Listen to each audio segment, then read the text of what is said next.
I'd like to welcome you to this sample professional development session called Getting Started with Google Gemini. As we begin today, I ask you to participate in a real quick poll. Which of the features in Google Gemini have you used at least once in the past month?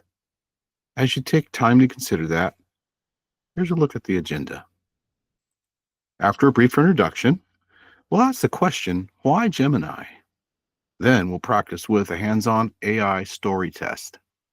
We'll use Google Slides to create some images for our story, and then we'll close with some shared resources. We'll do all of this with this overall purpose in mind, that we want to improve teacher and student use of AI. Let's take a look at those poll results. Almost half of us have used AI for research and brainstorming activities.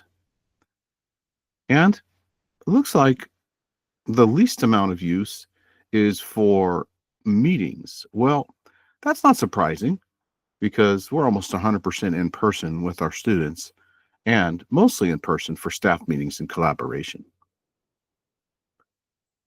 Based on surveys that were conducted this past year, the consensus among teachers is that AI should support time savings, that it should be a fit or appropriate for student use.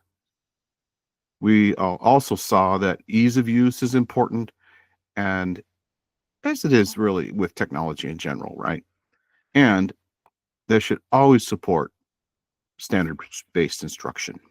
This activity that we will do today is informed by the ISTE for Teacher Standard 2.2, modeling use of digital tools, and the ISTE Standard for Students 1.3, that is evaluating information, or you could say media literacy.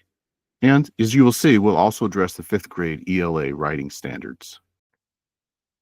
Okay, so this is how we'll do our first part of the activity, the AI story test.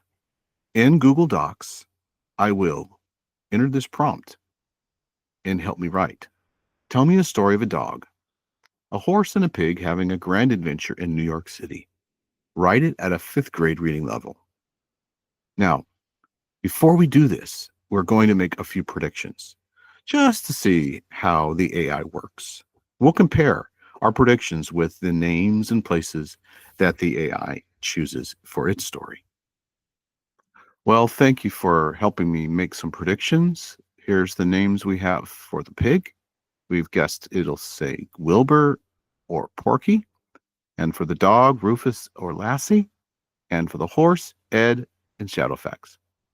And then for locations, we all suggested Statue of Liberty and Central Park.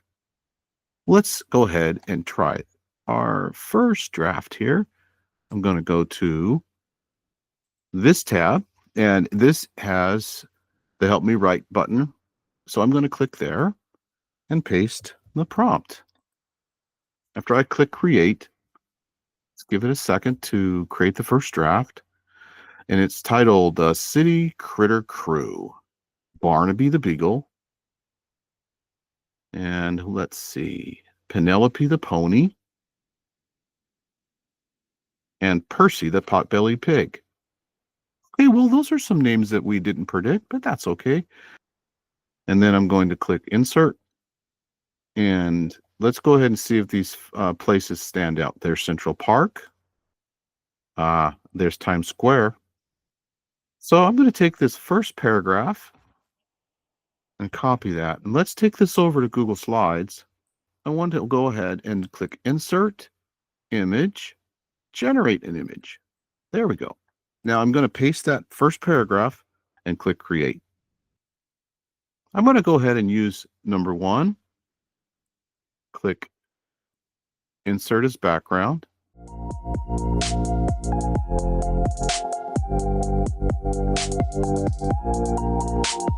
Well, thank you for participating in this demonstration today. There are some other resources if you'd like to explore more. Some of the tutorials that I've included are on some of the other AI tools that you'll find that Google has. Thanks for coming.